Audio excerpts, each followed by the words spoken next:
Hi friends, எல்லாருக்கும் வணக்கம் and welcome to our channel. இன்றைக்கி நம்ம என்ன பார்க்க போகிறோம்னா மசாலாக்களில் எப்படி செய்யலாங்கிறத தாங்க பார்க்க போகிறோம். வாங்க வீடியோக்குள்ளே போகலாம். நான் ஒரு டம்ளர் வேர்க்கடலை எடுத்திருக்கேங்க. அதை இப்போ இதில் சேர்த்திக்கலாம். அடுத்து 2 ஸ்பூன் மிளகாய் தூள் சேர்த்திக்கிறேங்க. நீங்கள் காஷ்மீர் மிளகாய் தூள் இருந்துச்சுன்னா அது சேர்த்திக்கோங்க.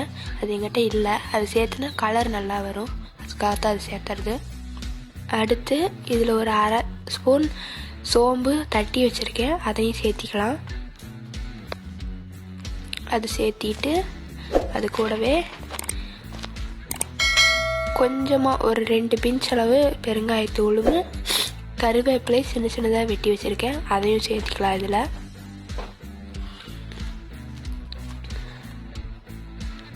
இது சேர்த்துனதுக்கப்புறம் ஒரு ஸ்பூன் இஞ்சி பூண்டு இடித்து வச்சுருக்கேன், அதையும் சேர்த்திக்கலாங்க. இஞ்சி பூண்டு சேர்த்துனதுக்கப்புறம் இதுக்கு தேவையான அளவு உப்பு போட்டுக்கலாங்க. போட்டுட்டு இதை மட்டும் முதல்ல ஒரு வாட்டி நல்லா கலந்து விட்டுக்கலாம்.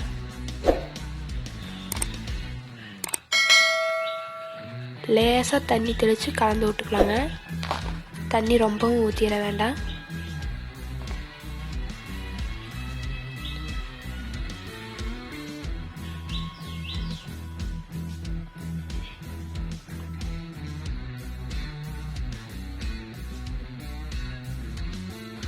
நல்லா கலந்தாச்சுங்க. இப்போ இதில் ஒரு 2 ஸ்பூன் கடலை மாவு சேர்த்திக்கலாங்க.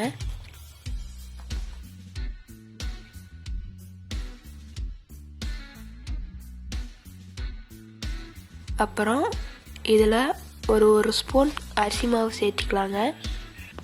சேர்த்திட்டு நல்லா கலந்து விட்டுக்கலாம்.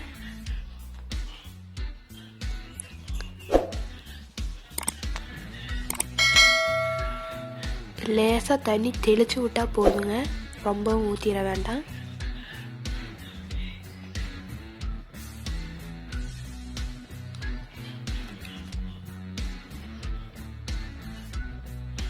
நல்லா கலந்து விட்டாச்சு.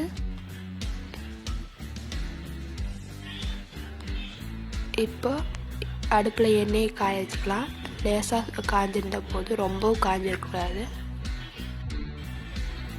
இப்போ கடலையை கொஞ்சம் கொஞ்சமாக போட்டு பொரிச்சு எடுத்துக்கலாங்க.